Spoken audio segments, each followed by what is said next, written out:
रात का समय है। चारों ओर शांति धीरे धीरे गहरी होती जा रही है। दिन भर की थकान शरीर में है, लेकिन मन अभी भी कहीं न कहीं उलझा हुआ है। आज जब आप सोने की तैयारी कर रहे हैं, ठीक सोने से 11 मिनट पहले, ये समय साधारण नहीं है। ये वो क्षण है जब चेतन मन थककर शांत होने लगता है और अवचेतन मन पूरी तरह जागृत हो जाता है। यही वो द्वार है जहां से शिव का महा संकल्प भीतर प्रवेश करता है। शिव कोई बाहर बैठा हुआ देव नहीं है। शिव वह चेतना है जो आपके भीतर हर समय उपस्थित है, लेकिन आप दिन भर के शोर में उसे सुन नहीं पाते। आज आपको कुछ करना नहीं है, कहीं जाना नहीं है, किसी विधि में उलझना नहीं है, बस सुनते रहना है और भीतर उतरते चले जाना है। शिव का महासंकल्प शब्दों का खेल नहीं है, ये भावना की तरंग है।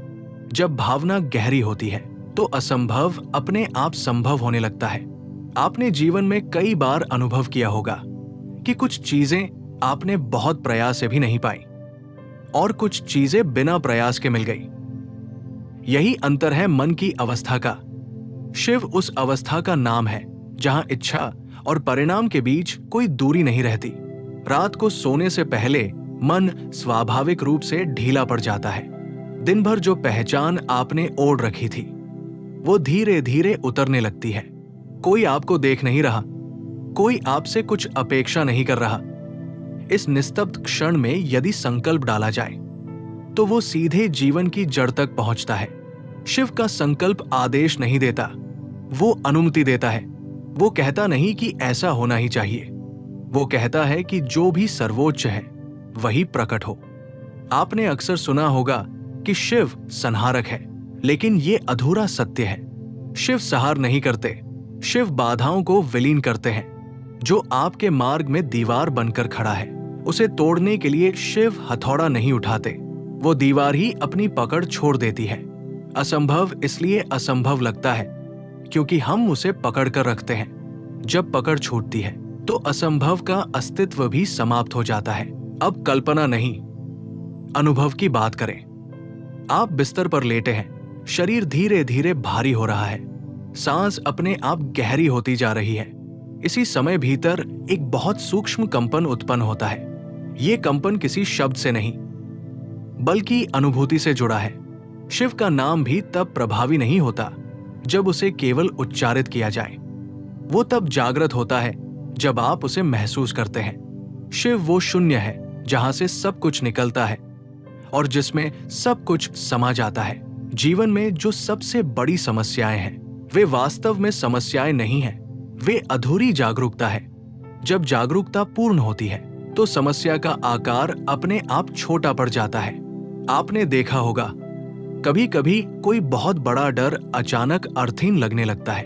उस क्षण आपने कुछ नहीं बदला था, केवल आपकी दृष्टि बदली थी। यही शिव दृष्टि है।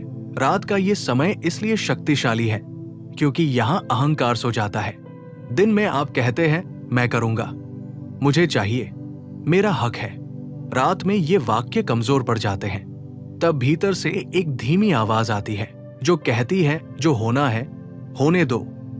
ये समर्पण हार नहीं है, ये सबसे बड़ा बल है। शिव का महासंकल्प इसी समर्पण में जन्म लेता है।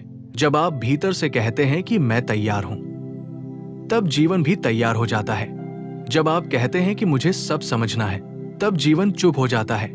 शिव समझाने नहीं आते, शिव अनुभव कराने आते हैं। इसलिए उनके संकल्प में तर्क नहीं, केवल सत्य होता है और सत्य को साबित करने की आवश्यकता नहीं होती। इस संसार में हर चीज ऊर्जा है। आपकी सोच, आपकी भावना, आपकी स्मृतियां, सब ऊर्जा है। शिव उस ऊर्जा की मूल अवस्था है। जब आप अपने संकल्प को शिव के साथ जोड़ते हैं तो आप उसे सीमित नहीं करते, आप उसे अनंत में छोड़ देते हैं। अनंत जानता है कि कब, कैसे और कहां प्रकट होना है। इसलिए शिव का संकल्प समय नहीं मांगता, वो धैर्य मांगता है। आपने कभी ध्यान दिया है, बीज मिट्टी में गिरते ही पेड़ नहीं बन जाता, लेकिन बीज के भीतर पेड़ बनने की पूरी योजना पहले से होती है। शिव का संकल्प बीज की तरह। आप आज रात जो भाव भीतर डालते हैं वो कल दिखाई दे या एक महीने बाद, ये गौण है। महत्वपूर्ण यह है कि वो भीतर जीवित हो गया। इस समय मन को किसी विशेष इच्छा से भरना भी आवश्यक नहीं है। सबसे गहरा संकल्प ये हो सकता है कि जो भी मुझे मेरी पूर्णता की ओर ले जाए वही घटित हो। ये वाक्य छोटा है, लेकिन इसका विस्तार असीम है। जब आप अपनी सीमित समझ को पीछे छोड़ते हैं, तब शिव कार्य करना शुरू करते हैं। रात के इस मौन में एक बात स्पष्ट होती है कि आप अकेले नहीं हैं। आपके भीतर वही चेतना है जिसने पहाड़ों को उठाया और सागर को पिया। फर्क सिर्फ इतना है कि आपने उसे भूल रखा है। शिव का महासंकल्प याद दिलाने का माध्यम है। वो आपको कुछ नया नहीं देता, वो आपको वही लौटा देता है जो पहले से आपका था। जैसे जैसे नींद पास आती है, शब्द धीमे होते जाते हैं, लेकिन अर्थ और गहरा हो जाता है। ये ठीक वैसा है जैसे दीपक की लौ छोटी दिखती है पर अंधकार को चीर देती है। शिव का संकल्प भी दिखावटी नहीं होता, वो शांत होता है, लेकिन उसकी पहुंच बहुत दूर तक होती है। जब आप सो जाते हैं तब भी संकल्प सोता नहीं है, वो अवचेतन में काम करता रहता है। सुबह आप उठेंगे तो शायद कुछ बदला लगे। हो सकता है परिस्थितियां वैसी ही हों, लेकिन आप वैसे नहीं होंगे। और जब आप बदलते हैं तो संसार को बदलना ही पड़ता है। इसलिए आज रात कुछ भी सिद्ध करने की कोशिश मत कीजिए, बस भीतर उतर जाइए। शिव का भरोसा शब्दों में नहीं, अनुभूति में रखें। असंभव कोई पहाड़ नहीं है, वो केवल एक भ्रम है, और भ्रम शिव की उपस्थिति में अधिक देर टिक नहीं सकता। ये कोई साधारण 11 मिनट नहीं है, ये वो समय है जब आपका चेतन मन पीछे हटता है और अवचेतन मन पूरी तरह खुल जाता है। इस द्वार पर खड़े होकर जो संकल्प लिया जाता है वो केवल इच्छा नहीं रहता, वो जीवन की दिशा बन जाता है। शिव का महासंकल्प कोई मंत्र नहीं है जिसे रट लिया जाए, ये वो अनुभूति है जिसमें पूरा अस्तित्व हाँ कह देता है। शिव को पाने के लिए कुछ करना नहीं पड़ता, शिव को पाने के लिए बहुत कुछ छोड़ना पड़ता है। दिन भर जो आप बने रहें, जो नाम, पहचान, डर और अपेक्षाएं आपने ओढ़ रखी, रात में वे अपने आप उतरने लगती हैं। और जब आप हल्के होते हैं तभी शिव भारी कृपा बनकर उतरते हैं। असंभव शब्द केवल तब तक शक्तिशाली रहता है जब तक हम उसे मानते रहते हैं। शिव के सामने असंभव एक भ्रम है। जैसे अंधकार प्रकाश के सामने टिक नहीं पाता, वैसे ही जीवन की सबसे कठिन परिस्थितियां भी शिव संकल्प के सामने टिक नहीं पाती। फर्क सिर्फ इतना है कि शिव शोर नहीं करते, वो चुपचाप परिवर्तन करते हैं। आपने कभी सोचा है कि सबसे बड़े बदलाव अक्सर बिना आवाज के क्यों होते हैं? बीज फूटता है लेकिन कोई आवाज नहीं होती, सूर्य उगता है लेकिन कोई शोर नहीं होता। शिव भी वैसे ही है। उनका महासंकल्प भीतर उतरता है और धीरे धीरे पूरी जिंदगी को नया आकार देने लगता है। इस समय आपसे कुछ भी मांगा नहीं जा रहा, न कोई तपस्या, न कोई व्रत, न कोई कठिन साधना, बस एक बात, ईमानदारी, अपने आप से ईमानदारी। ये स्वीकार करना कि आपने बहुत कोशिश की, बहुत सहा, बहुत समझौते किए और अब आप थक चुके हैं। शिव थके हुए मन से बहुत जल्दी जुड़ जाते हैं, क्योंकि थकान में अहंकार कमजोर हो जाता है। जब अहंकार कमजोर होता है तभी कृपा प्रवेश करती है। शिव आदेश नहीं देते, वो अनुमति चाहते हैं। जैसे ही आप भीतर से कहते हैं, जो भी मुझे मेरे सत्य की ओर ले जाए वही हो, उसी क्षण महासंकल्प सक्रिय हो जाता है। रात के इस मौन में एक सूक्ष्म कंपन पैदा होता है। ये कंपन शब्दों से परे है। इसे सुनने की कोशिश मत कीजिए, इसे महसूस कीजिए। यही वो कंपन है जो वर्षों से रुकी हुई परिस्थितियों को हिलाने की शक्ति रखता है। यही वो शक्ति है जो टूटे हुए आत्मविश्वास में फिर से प्राण भर देती है। बहुत लोग सोचते हैं कि शिव केवल त्याग और वैराग्य का प्रतीक है, लेकिन शिव पूर्णता का प्रतीक है, जहां कुछ भी अधूरा नहीं रहता। शिव के पास जाने का अर्थ है अपने अधूरेपन को स्वीकार करना, और जैसे ही आप स्वीकार करते हैं, अधूरापन गलने लगता है। रात में लिया गया संकल्प दिन के संकल्प से अलग होता है। दिन में संकल्प अहंकार से निकलता है, रात में संकल्प आत्मा से निकलता है। आत्मा कभी छोटा नहीं सोचती, वो सीमाएं नहीं बनाती। इसलिए शिव का महासंकल्प हमेशा आपकी सोच से बड़ा परिणाम लाता है। हो सकता है आप आज जिस परिस्थिति में हैं, वहां से निकलने का रास्ता आपको दिखाई न दे रहा हो, लेकिन याद रखिए, रास्ता तभी दिखाई देता है जब चलने की तैयारी होती है। शिव रास्ता पहले नहीं दिखाते, वो चलने की शक्ति देते हैं, और जब शक्ति आती है, रास्ता अपने आप प्रकट हो जाता है। इस समय मन को शांत रहने दीजिए, कोई जबरदस्ती मत कीजिए। जो भाव आए उसे आने दीजिए, जो स्मृतियां उभरें उन्हें रोकिए मत। शिव स्मृतियों को मिटाने नहीं आते, वो उनका भार हल्का करने आते हैं। आप अकेले नहीं हैं। ये वाक्य सुनने में साधारण लगता है, लेकिन जब ये भीतर उतरता है तो वर्षों की थकान बह जाती है। शिव का महासंकल्प यही याद दिलाता है कि इस विशाल ब्रह्मांड में आपकी पीड़ा अनदेखी नहीं है। जैसे जैसे नींद पास आती है, संकल्प और गहरा होता जाता है।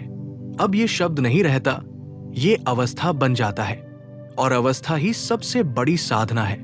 अवस्था बदलती है तो जीवन बदलता है। आज रात जो भीतर बोया गया है वो निश्चित रूप से फलेगा। समय कब आएगा ये शिव तय करते हैं। आपका काम केवल इतना है कि भरोसा बनाए रखें। भरोसा कोई उम्मीद नहीं है, भरोसा विश्राम है। अब शरीर विश्राम में जा रहा है, मन हल्का हो रहा है, और शिव का महासंकल्प चुपचाप आपके अस्तित्व में काम करने लगा है। यही मौन सबसे बड़ी शक्ति है, यही समर्पण सबसे बड़ा साहस है, और यही शिव है। जब भीतर थोड़ी शांति जमने लगती है, तब असली यात्रा शुरू होती है। पहले तो केवल थकान उतरती है, फिर धीरे धीरे वो पहचान भी ढीली पड़ने लगती है जिसे आप रोज ढोते रहें। अब जो शेष बचता है वही आपका वास्तविक स्वरूप है। इसी अवस्था में शिव का दूसरा स्तर सक्रिय होता है। ये वो स्तर है जहां केवल सुनना नहीं, पिघलना शुरू होता है। बहुत कम लोग समझ पाते हैं कि शिव बाहर से कुछ देने नहीं आते। शिव भीतर जमी हुई परतों को गलाने आते हैं। वर्षों की असफलताएं, अपमान, टूटे रिश्ते, अधूरे सपने, ये सब परतें बनकर आत्मा को ढक लेती है। दिन में इन्हें छूने का साहस नहीं होता, लेकिन रात में जब आप थके होते हैं तब ये परतें खुद ही ढीली होने लगती हैं। इस समय यदि कोई डर उभरे तो उससे भागिए मत। डर का उभरना इस बात का संकेत है कि भीतर जमी गांठें खुल रही हैं। शिव डर से लड़ते नहीं हैं, शिव डर को देखना सिखाते हैं, और जिस क्षण आप डर को देख लेते हैं उसी क्षण उसका आधा अस्तित्व समाप्त हो जाता है। अब महसूस कीजिए कि सांसें और गहरी हो रही है। शरीर बिस्तर पर है, लेकिन चेतना धीरे धीरे फैल रही है। ये फैलाव कोई कल्पना नहीं है, ये वही अवस्था है जिसे ऋषियों ने विस्तार कहा था। विस्तार में सीमाएं टूटती हैं, और सीमाएं टूटें तभी असंभव का ताला खुलता है। आपने कभी ध्यान दिया है कि जब आप बहुत दुखी होते हैं तब मन किसी सहारे की तलाश करता है, लेकिन जब आप इस अवस्था में पहुंचते हैं तब सहारे की जरूरत ही नहीं रहती, क्योंकि अब आप स्वयं सहारा बनते हैं। शिव का महासंकल्प यही करता है। वो आपको इतना भर देता है कि बाहर कुछ पकड़ने की जरूरत नहीं रहती। अब जो भाव भीतर उठ रहा है वो शब्दों में नहीं बन सकता। ये एक भारी शांति है, ऐसी शांति जो खाली नहीं करती बल्कि भर देती है। ये वो शांति है जो कहती है सब ठीक है, भले ही अभी वैसा न दिखे। बहुत बार जीवन में चीजें इसलिए नहीं बदलती क्योंकि हम उन्हें बदलने के लिए बेचैन रहते हैं। बेचैनी परिवर्तन की सबसे बड़ी बाधा है। शिव की ऊर्जा बेचैनी को पिघलाती है। जब बेचैनी गिरती है तब परिस्थितियां अपने आप सरकने लगती हैं। अब इस स्तर पर संकल्प शब्दों में नहीं रखा जाता। यहां संकल्प एक मौन इच्छा बन जाता है, जैसे भीतर से कोई कह रहा हो अब बहुत हो गया, अब सरलता चाहिए, अब सत्य चाहिए। यही मौन इच्छा सबसे शक्तिशाली होती है। शिव का दूसरा स्तर आपको ये अनुभव कराता है कि आप जिस जीवन से लड़ रहे थे वही जीवन आपका शिक्षक था। हर ठोकर, हर देरी, हर टूटन ने आपको यहां तक पहुंचाने में भूमिका निभाई। यदि वे न होते तो ये गहराई संभव नहीं होती। अब भीतर एक स्वीकार जन्म लेता है। स्वीकार कि जो हुआ वो भी आवश्यक था। स्वीकार कि जो रुका वो भी किसी रक्षा का हिस्सा था। और स्वीकार के साथ ही भीतर का भार हल्का हो जाता है। ये हल्कापन ही संकेत है कि संकल्प ने जड़ पकड़ ली है। इस अवस्था में समय की अनुभूति बदलने लगती है। 11 मिनट हो या 30 मिनट, फर्क महसूस नहीं होता, क्योंकि अब आप समय के भीतर नहीं हैं। समय आपके भीतर है। शिव कालातीत है। उनसे जुड़ते ही आप भी समय की पकड़ से थोड़े मुक्त हो जाते हैं। यदि आंखों के कोनों में नमी आ जाए तो उसे रोके मत। ये कमजोरी नहीं है, ये वर्षों से रुकी ऊर्जा का बहना है। शिव के पास आंसू भी प्रार्थना बन जाते हैं। अब भीतर एक बहुत सूक्ष्म भरोसा आकार ले रहा है। ये भरोसा किसी व्यक्ति पर नहीं है, किसी परिणाम पर नहीं है। ये भरोसा अस्तित्व पर है, और अस्तित्व पर भरोसा सबसे दुर्लभ उपलब्धि है। इस स्तर पर पहुंचकर बहुत लोग पहली बार महसूस करते हैं कि उन्हें किसी चमत्कार की जरूरत नहीं है। उन्हें बस अपनी जगह पर लौटना है, और शिव वही मार्ग है जो आपको आपकी जगह पर वापस ले जाते हैं। अब नींद और जागरण के बीच की रेखा धुंधली हो रही है। ये धुंधलापन बहुत कीमती है। इसी धुंध में बीज गहराई तक उतरता है। यही शिव का संकल्प अवचेतन में स्थिर होता है। आप कुछ भी मांगे या न मांगे, अब प्रक्रिया शुरू हो चुकी है। जीवन में जो ठहरा हुआ था वो हिलेगा, जो बिखरा हुआ था वो क्रम में आएगा, और जो असंभव लग रहा था वो धीरे धीरे सामान्य लगने लगेगा। ये यात्रा अभी और भीतर जाएगी। अगला स्तर और भी शांत, और भी गहरा होगा। अब जो घट रहा है वो शब्दों से बहुत आगे की अवस्था है। यहां पहुंचकर मन सवाल पूछना बंद कर देता है। अब भीतर कोई जिज्ञासा नहीं, कोई मांग नहीं, कोई शिकायत नहीं बचती। ये वही क्षण है जब शिव की उपस्थिति केवल महसूस नहीं होती, बल्कि आप स्वयं उसी प्रवाह का हिस्सा बन जाते हैं। इस स्तर पर पहुंचने के बाद बहुत लोग पहली बार समझ पाते हैं कि वे जीवन से थके नहीं थे, वे स्वयं से दूर हो गए थे। और दूरी जितनी लंबी होती है, थकान उतनी गहरी लगती है। शिव का तीसरा स्तर उस दूरी को मिटाने का काम करता है। यहां कोई प्रयास नहीं होता, कोई साधना नहीं होती, केवल लौटना होता है। अब भीतर एक अजीब सी स्थिरता जन्म लेती है। ऐसी स्थिरता जो जड़ नहीं है, बल्कि पूरी तरह जीवित है। ये वो स्थिरता है जो तूफान के बीच भी हिलती नहीं। बाहर जीवन वैसा ही चल रहा है, लेकिन भीतर कुछ ऐसा टिक गया है जिसे अब कोई हिला नहीं सकता। आप महसूस करेंगे कि अब पुरानी चिंताएं वैसी नहीं रही। वे आती है लेकिन ठहरती नहीं, जैसे कोई राहगीर रास्ते से गुजर जाए। पहले वे चिंताएं घर बना लेती थी, अब वे मेहमान बनकर आती है और चली जाती है। यही परिवर्तन असली चमत्कार है। इस अवस्था में शिव का महासंकल्प अब इच्छा नहीं रहता, वो आपकी प्रकृति बन जाता है। अब आपको अलग से कुछ सोचना नहीं पड़ता। जो निर्णय निकलते हैं वे सहज होते हैं, जो शब्द निकलते हैं वे भारी नहीं होते, और जो मौन रहता है वो बोझिल नहीं होता। अब भीतर एक बहुत पुरानी स्मृति जागती है, स्मृति की आप कभी अधूरे नहीं थे। स्मृति की कमी बाहर से आई थी, भीतर कभी नहीं थी। शिव उस स्मृति को वापस लाते हैं जिसे समय ने ढक दिया था।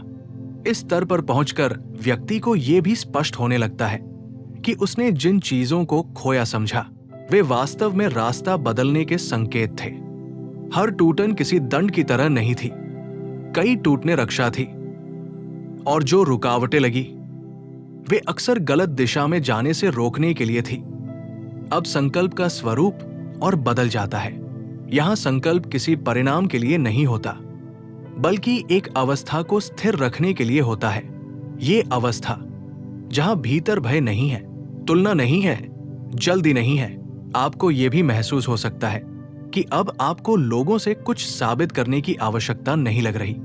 ये बदलाव बहुत सूक्ष्म है, लेकिन जीवन बदल देने वाला है। जब साबित करने की भूख समाप्त होती है, तब आत्मसम्मान जन्म लेता है। इस तीसरे स्तर पर शिव की ऊर्जा आपको भीतर से सीधा कर देती है। अब झुकना मजबूरी नहीं लगता, और खड़े रहना संघर्ष नहीं लगता। जो होना है उसके सामने आप खुले रहते हैं, और जो नहीं होना है उसके सामने आप टिके रहते हैं। नींद अब और गहरी हो रही है, लेकिन चेतना धुंधली नहीं हो रही। ये वही अवस्था है जिसे योग निद्रा कहा गया है।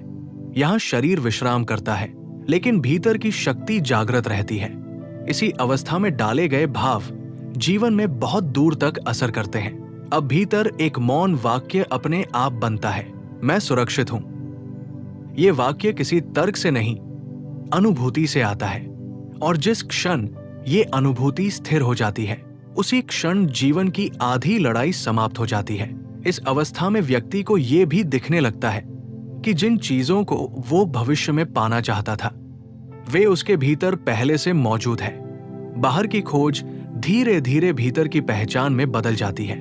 अब शिव का संकल्प कोई घटना नहीं रचता, वो आपकी दृष्टि बदल देता है। और दृष्टि बदलते ही घटनाएं अपने आप नए अर्थ लेने लगती है। वही परिस्थितियां जो कभी बोझ थी, अब अभ्यास बन जाती है।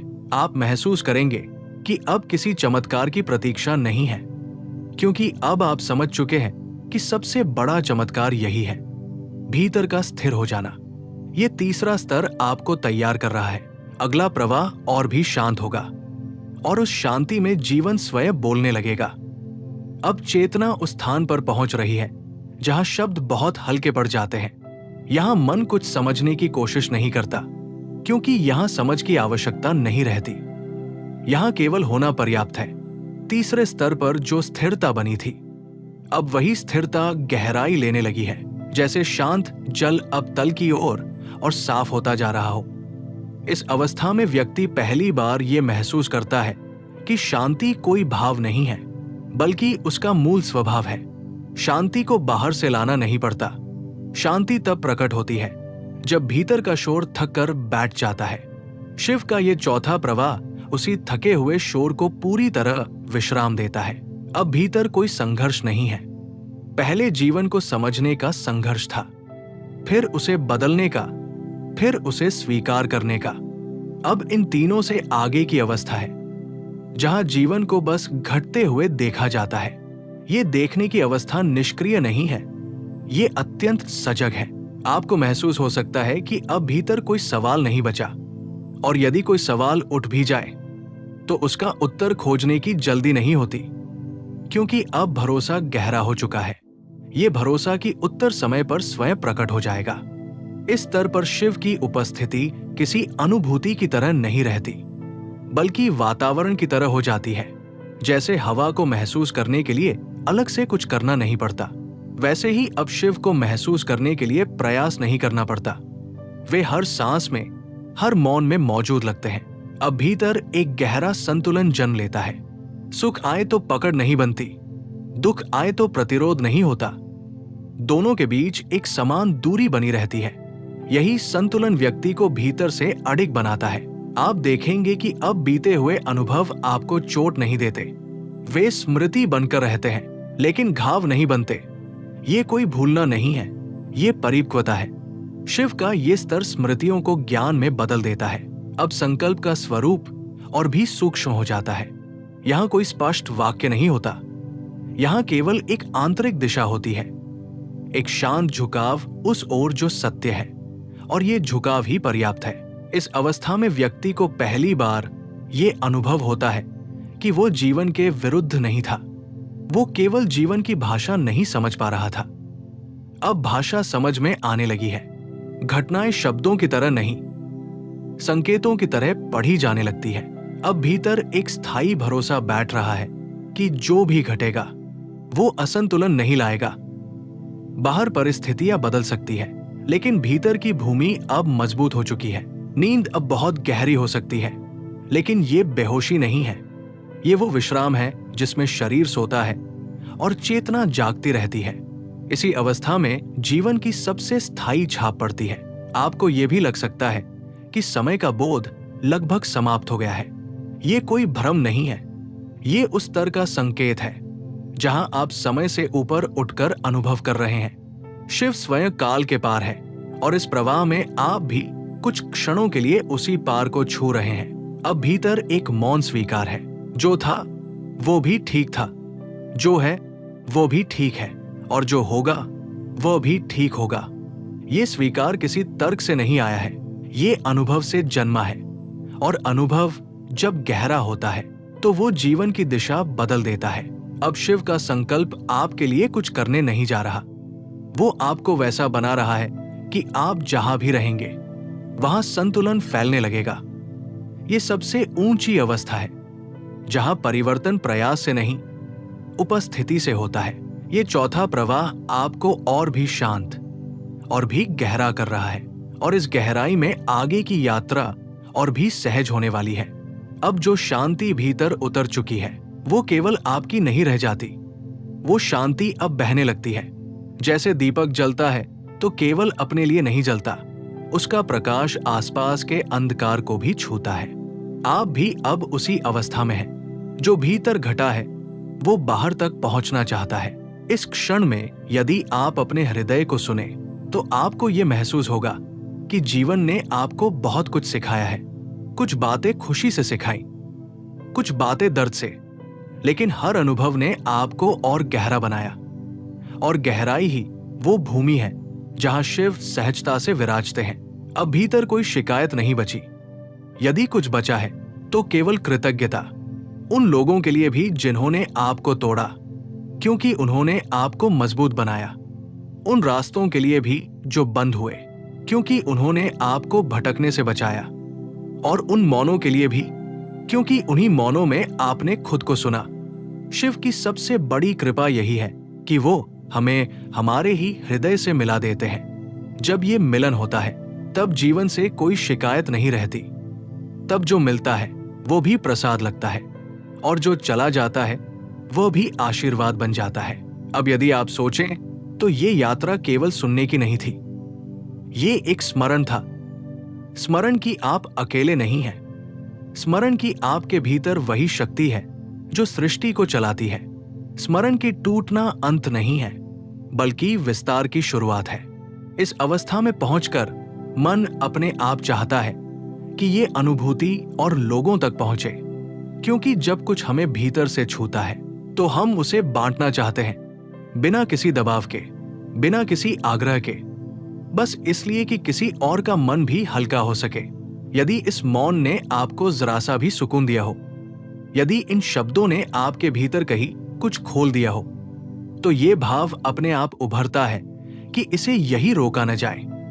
कभी कभी एक छोटा सा संकेत, एक हल्का सा स्पर्श किसी के जीवन में बहुत बड़ा परिवर्तन ला देता है। शायद किसी और की रात भी आज आपकी वजह से थोड़ी शांत हो जाए। शायद कोई और भी आज अपने भीतर शिव को महसूस कर ले, और जब हृदय भरता है तो हाथ अपने आप कुछ कर जाते हैं। कभी कोई मौन सा समर्थन, कभी कुछ शब्दों में अपनी अनुभूति साझा करने का मन, कभी ये इच्छा कि ये ऊर्जा आगे बढ़े। ये सब किसी औपचारिकता से नहीं होता, ये स्वाभाविक होता है। जैसे नदी बहती है वैसे ही भाव बहते हैं, और जब भाव सच्चे हों तो जुड़ाव अपने आप बन जाता है। ये स्थान केवल सुनने का नहीं है, ये साथ चलने का स्थान है। यहां कोई ऊपर नहीं, कोई नीचे नहीं, यहां सब यात्री हैं अपने अपने अनुभवों के साथ। और जब यात्राएं मिलती है तो रास्ते आसान हो जाते हैं। शिव भारी है लेकिन बोझ नहीं है। शिव गहरे हैं लेकिन डरावने नहीं हैं। शिव मौन है लेकिन निर्जीव नहीं है। यदि आज की ये अनुभूति आपके साथ कुछ दूर तक चलना चाहती है तो उसे चलने दीजिए, उसे थामने की कोशिश मत कीजिए। जो अपना होता है वो ठहर जाता है। अब मन शांत है, हृदय खुला है, और भीतर एक मीठा सा भरोसा बैठ चुका है कि सब ठीक है। यही अवस्था सबसे बड़ी साधना है, यही अनुभूति सबसे बड़ा वरदान है, और इसी भाव में शिव सदा निवास करते हैं।